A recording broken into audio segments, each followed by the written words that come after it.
Hello, నేను మీ CS రావు. విజయవాడలో ఏ convention సెంటర్లో ఎన్డీఏ సమావేశం జరిగింది. ఈ సమావేశంలో మర్చిపోలేనటువంటి ఒక దృశ్యం అయితే కనిపించింది. చంద్రబాబు నాయుడు పవన్ కళ్యాణ్ మధ్య బాండింగ్ ఎంత ఉంది అనే దానికి ఆ దృశ్యం ఒక నిదర్శనంగా కనిపిస్తూ ఉంది. చంద్రబాబు నాయుడిని ఎన్డీఏ పక్ష నేతగా ఎంచుకున్న తర్వాత పవన్ కళ్యాణ్ చంద్రబాబు నాయుడు చేయబట్టుకొని మైక్ దగ్గరకు వచ్చి ఆయన మాట్లాడినటువంటి మాటలు, ఆ తర్వాత వాళ్ళిద్దరి ఆలింగనం, ఇవి గనక చూస్తే చంద్రబాబు నాయుడు పవన్ కళ్యాణ్ మధ్య కేవలం రాజకీయపరమైనటువంటి పరస్పరం ఇచ్చిపుచ్చుకునేటువంటి వ్యవహారాలే కాదు, వాళ్ళిద్దరి మధ్య ఒక బాండింగ్ ఉంది అనేది చాలా క్లియర్గా అర్థమవుతుంది. జనరల్గా ఇప్పటి వరకు చాలామంది అనుకునేది ఏంటంటే చంద్రబాబు నాయుడు రాజకీయాల కోసం పవన్ కళ్యాణ్ని ఉపయోగించుకుంటున్నారు అనేది కొంతమంది అంటూ ఉంటే, పవన్ కళ్యాణ్ దత్తపుత్రుడు అని చెప్పి జగన్మోహన్ రెడ్డి చాలా సందర్భాల్లో విమర్శించారు. కేవలం రాజకీయాల పరమైనటువంటి సంబంధాలు మాత్రమే వీళ్ళిద్దరి మధ్య ఉంటాయి అనేటువంటిది అందరూ నమ్ముతూ ఉంటారు. కానీ ఎన్డీఏ సమావేశంలో కనిపించినటువంటి ఆ దృశ్యం చూసిన తర్వాత చంద్రబాబు నాయుడికి పవన్ కళ్యాణ్కి మధ్య చాలా మానసికమైనటువంటి సంబంధం, బాండింగ్ ఉంది అనేది చాలా క్లియర్గా అర్థమవుతుంది. సాధారణంగా చంద్రబాబు నాయుడు మీద ఉండేటువంటి అభిప్రాయం ఏంటంటే ఆయనకి మానవీయ సంబంధాలు ఉండవు, ఆయన ఎప్పుడూ నవ్వరు, ఆయన అన్ని వేళలా ఒకే రకంగా ఉంటారు అనేది ఆయన మీద ఉన్నటువంటి ఒక అభిప్రాయం. అది పచ్చి తప్పు. ఎందుకనంటే చంద్రబాబు నాయుడు మానవ సంబంధాలకు కానీ, స్నేహాలకు కానీ, కుటుంబ సంబంధాలకు కానీ చాలా విలువిస్తారు. కానీ ఆయన దగ్గర సహాయం తీసుకున్నటువంటి వాళ్ళు కూడా ఆయన గురించి చెప్పరు. బహుశా అది ఆయన జాతకంలో ఉండేటువంటి ఒక అంశమేమో తెలియదు. కానీ ఇప్పుడు కనిపించినటువంటి దృశ్యం మాత్రం ఆయనలో ఉండేటువంటి మానవీయ సంబంధాలు ఎలా ఉంటాయి అనేదానికి పవన్ కళ్యాణ్ నిరూపించి చూపించారు. పవన్ కళ్యాణ్ ఆయన చేయబట్టుకుని మాట్లాడుతూ జైల్లో ఉన్నప్పుడు ఎంత నలిగిపోయారో చంద్రబాబు నాయుడు తనకు తెలుసు అని చెప్పి పవన్ కళ్యాణ్ చెప్పారు. అంతేకాదు, ఆ సందర్భంగా భువనేశ్వరి పెట్టుకున్నటువంటి కన్నీళ్ల గురించి కూడా ప్రస్తావించారు. ఆ రోజున పవన్ కళ్యాణ్ ఏం చెప్పారు అనేది కూడా ఆయన రివీల్ చేశారు. మంచి రోజులు వస్తాయి అని చెప్పి ఆయన చెప్పారు. అలా చెప్పిన విధంగా మంచి రోజులు వచ్చాయని చెప్పి ఇప్పుడు పవన్ కళ్యాణ్ ఎన్డీఏ వేదిక మీదన చెప్పడం జరిగింది. అంటే చంద్రబాబు నాయుడు పవన్ కళ్యాణ్ మధ్య ఉన్నటువంటి బలమైనటువంటి బాండింగ్ ఎలాంటిదో చూసే వాళ్ళందరికీ కూడా అర్థమైంది. అటు జనసేన పార్టీకి సంబంధించినటువంటి వాళ్ళకి కానీ, లేదా తెలుగుదేశం పార్టీకి వాళ్ళకి సంబంధించిన వాళ్ళకి కానీ.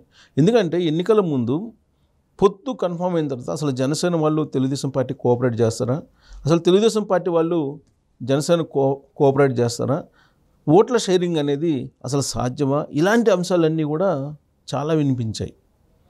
అవన్నీ తప్పు అని చెప్పి నిరూపించాయి ఆ పార్టీలు, అలాగే ఆ పార్టీ అధినేతలు కూడా, ప్రజలు కూడా అదే నిరూపించారు. బీజేపీకి అసలు ఓట్ బ్యాంక్ కన్వర్షన్ కావడమే ఒక పెద్ద ఆశ్చర్యకరమైనటువంటి అంశం. వాస్తవంగా బీజేపీకి 0.5%, మహా అయితే 1%కి మించి ఆంధ్రప్రదేశ్లో ఓట్ బ్యాంక్ లేదు. అలాంటి పార్టీ పోటీ చేస్తే 3 చోట్ల 3 ఎంపీలను గెలిపించారు ఆంధ్రప్రదేశ్ ప్రజలు. దానికి కారణం తెలుగుదేశం పార్టీ, జనసేన. సో వేదిక మీద నరేంద్ర మోడీ, చంద్రబాబు నాయుడు, పవన్ కళ్యాణ్ చిలుకలూరుపేటలో కనిపించారు తొలిసారిగా ఎన్డీఏ కూటమిగా ఏర్పాటైన తర్వాత, ఎన్డీఏలో భాగస్వామ్యం అయిన తర్వాత ఈ రెండు పార్టీలు. సో పొత్తు కుదిరిన తర్వాత ఆ వేదిక మీద వాళ్ళ యొక్క కెమిస్ట్రీని కనుక చూస్తే అసలు ఈ కూటమి సక్సెస్ అవుతుందా అనేటువంటి అనుమానం కలిగింది. దానికి వైఎస్ఆర్ కాంగ్రెస్ పార్టీ కూడా ఆజ్యం పోస్తూ ప్రచారం కూడా చేసింది ప్రజల్లో. సో అవన్నీ తప్పు. జనసేనకి అలాగే తెలుగుదేశం పార్టీకి మధ్య ఒక మానసికమైనటువంటి బంధం ఉంది అని నిరూపించారు. రెండు పార్టీలకు సంబంధించిన క్యాడర్ కానీ, అధినేతలు కానీ, అలాగే ప్రజలు కూడా అంగీకరించారు. దానికి నిదర్శనంగా ఇప్పుడు ఎన్డీఏ సమావేశంలో కనిపించినటువంటి దృశ్యం కనిపిస్తూ ఉంది. పవన్ కళ్యాణ్ రాష్ట్ర ప్రయోజనాల కోసం ఎన్ని త్యాగాలకైనా నేను సిద్ధం అని చెప్పి మొదటి నుంచి చెప్పుకుంటూ వచ్చారు. ఆయన్ని ప్రొవోక్ చేశారు, అనేక మంది ప్రొవోక్ చేశారు. ఇప్పుడు హరిరామ జోగి లాంటి వాళ్ళు కానీ, ముద్రగడ పద్మనాభం లాంటి వాళ్ళు కానీ అనేక మంది పవన్ కళ్యాణ్కి లెటర్ రాస్తూ బయట మీడియాలో ప్రొవోక్ చేస్తూ అనేక సందర్భాల్లో మాట్లాడారు. ఏకంగా అసలు ముద్రగడ పద్మనాభం అయితే తన పేరుని ముద్రగడ పద్మనాభరెడ్డిగా మార్చుకుంటానని చెప్పి శపథం కూడా చేశారు. పిఠాపురంలో పవన్ కళ్యాణ్ని ఓడిస్తానని చెప్పి ఆయన ఒక పెద్ద శపథం చేశారు. హరిరామ జోగయ్య అయితే అసలు పవర్ షేరింగ్ కావాలి, పవర్ షేరింగ్ లేకుండా చంద్రబాబు నాయుడు సీఎం చేయడానికి జనసేన ఎందుకు, ఇలాంటివన్నీ కూడా మాట్లాడారు. కాపు జాతి మొత్తాన్ని కూడా చంద్రబాబు నాయుడు దగ్గర తాకట్టు పెట్టారు. ఇలాంటివన్నీ కూడా ఎన్నో ప్రొవోక్ చేసేటువంటి అంశాలు మాట్లాడారు. అలాగే జనసేన పార్టీలో ఉండేటువంటి కొంతమంది కూడా మీడియా ఛానల్స్లో ఇలాంటి ప్రొవోక్ చేశారు. అయినప్పటికీ కూడా పవన్ కళ్యాణ్ ఏమాత్రం తమకలేదు. ఆయన ఏదైతే స్టాండ్ చేసుకున్నారో ఆ స్టాండ్ మీదనే నిలబడ్డారు. అంతేకాదు రాష్ట్ర ప్రయోజనాలు ముఖ్యం, తనతోటి కలిసి వచ్చే వాళ్ళు రండి, పొత్తులు కానీ లేదా సీట్ల షేరింగ్ కానీ ఇవన్నీ కూడా తనకు వదిలిపెట్టండి, వ్యూహాలు తనకు వదిలిపెట్టి మీరు తనతో కలిసి రండి అని చెప్పి ఆయన ఒక పిలుపునివ్వడం జరిగింది. సో దాంతో జన సైనికులకు అర్థమైపోయింది, కలిసి రాక తప్పనటువంటి పరిస్థితి ఏర్పడింది. సో దాంతో జనసేన కలిసి వచ్చింది, జనసేన క్యాడర్ కలిసి వచ్చింది, జనసేన అభిమానించేటువంటి వాళ్ళు, పవన్ కళ్యాణ్ని ఆరాధించేటువంటి వాళ్ళు వీళ్ళందరూ కూడా తెలుగుదేశం పార్టీకి కలిసి మద్దతు పలికారు. అలాగే తెలుగుదేశం పార్టీ కూడా మద్దతు పలికింది. పవన్ కళ్యాణ్ విషయంలో ఎన్నిపోటు పొడుస్తారు అనేది వైఎస్ఆర్ కాంగ్రెస్ పార్టీ వాళ్ళు రకరకాలుగా ప్రచారం చేశారు. పిఠాపురంలో వర్మ సీనియర్ పొలిటీషియన్ తెలుగుదేశం పార్టీకి, ఆయన్ని ఒప్పించి ఆయనతో మాట్లాడి పవన్ కళ్యాణ్కి అత్యంత మెజారిటీ వచ్చేలాగా పనిచేయాలని చెప్పి ఆదేశాలు జారీ చేశాడు చంద్రబాబు నాయుడు. ఆయన ఆదేశాలని అందిపుచ్చుకొని వర్మ హుందాగా పవన్ కళ్యాణ్ వెంట ఉండి పవన్ కళ్యాణ్కి అత్యధిక మెజారిటీ వచ్చేలాగా పనిచేశారు. ఫలితంగా పవన్ కళ్యాణ్ ఊహించినటువంటి మెజారిటీ పిఠాపురంలో లభించింది. సో ఇదంతా కూడా మానసికమైనటువంటి బాండింగ్, ఒక భావోద్వేగమైనటువంటి బాండింగ్ తెలుగుదేశం పార్టీ జనసేన మధ్య ఉంది అని చెప్పడానికి ఎన్డీఏ కూటమి సమావేశంలో ఏ కన్వెన్షన్లో మంగళవారం రోజు కనిపించినటువంటి అద్భుతమైనటువంటి దృశ్యం. చంద్రబాబు నాయుడు పవన్ కళ్యాణ్ ఆలింగనం చేసుకుంటుంటే వాళ్ళిద్దరి మధ్య ఉన్నటువంటి బలమైనటువంటి స్నేహం ఎంత పటిష్టంగా ఉందో చెప్పడానికి ఆ ఆలింగనం ఒక ఉదాహరణగా కనిపిస్తుంది. చెయ్యి పట్టుకొని స్పీకర్ దగ్గరికి లాక్కొచ్చి ఆ స్పీకర్ మౌత్ దగ్గర మాట్లాడాడు పవన్ కళ్యాణ్ చంద్రబాబు నాయుడు గురించి. జైల్లో ఉన్నటువంటి దృశ్యాన్ని ఆవిష్కరించారు.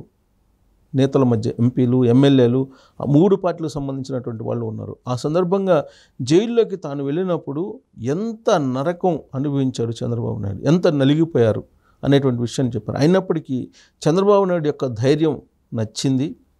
చంద్రబాబు నాయుడు క్లైమోర్ మైన్స్ అలిపిరిలో ఎదుర్కొన్నారు. ఆ సందర్భంగా కూడా ఆయన చొక్కా దులుపుకొని పైకి వచ్చి రాజకీయాలు చేద్దాం రండి అని చెప్పి పిలిపించారు. అది నచ్చినటువంటి అంశం చంద్రబాబు నాయుడు అనేటువంటి విషయాన్ని పవన్ కళ్యాణ్ చెప్తూ ఆయన చంద్రబాబు నాయుడు ఫ్యామిలీ గురించి, భువనేశ్వరి కన్నీళ్లు పెట్టుకున్నటువంటి అంశం గురించి ప్రస్తావిస్తూ మంచి రోజులు వచ్చాయి, రాష్ట్రానికి కూడా మంచి జరగబోతుంది, గతంలో మాదిరిగా జగన్మోహన్ రెడ్డి మాదిరిగా అరాచకాలు దాష్టికాలు చేయకుండా ఆంధ్రప్రదేశ్ ప్రజలు ఎన్నో హోప్స్ పెట్టుకొని అధికారం ఇచ్చారు కాబట్టి ఆ దిశగా చంద్రబాబు నాయుడు తీసుకెళ్తారు అనేటువంటి ఆశాభావాన్ని వ్యక్తం చేస్తూ ఆయన ఆ మాటలో మాట్లాడినటువంటి దృశ్యం ఏదైతే ఉందో సోషల్ మీడియాలో వైరల్ అవుతుంది. ఇప్పుడు సోషల్ మీడియాలో ట్రెండింగ్లో ఉంది. సో ఆ దృశ్యం తెలుగుదేశం పార్టీకి జనసేనకి మధ్య ఉన్నటువంటి బంధాన్ని రాబోయేటువంటి సంవత్సరాల్లో కూడా, రాబోయేటువంటి రోజుల్లో కూడా మరో 10 సంవత్సరాలు ఈ బాండింగ్ అనేది పవన్ కళ్యాణ్ ఎప్పుడో చెప్పేశారు. సో ఇంకా కొనసాగితే కనుక ఆంధ్రప్రదేశ్ ప్రయోజనాలకి నెరవేరేలాగా కనిపిస్తూ ఉంది ఆ దృశ్యం. సో దాని మీద మీరు కూడా కామెంట్ చేయొచ్చు. Thank you very much.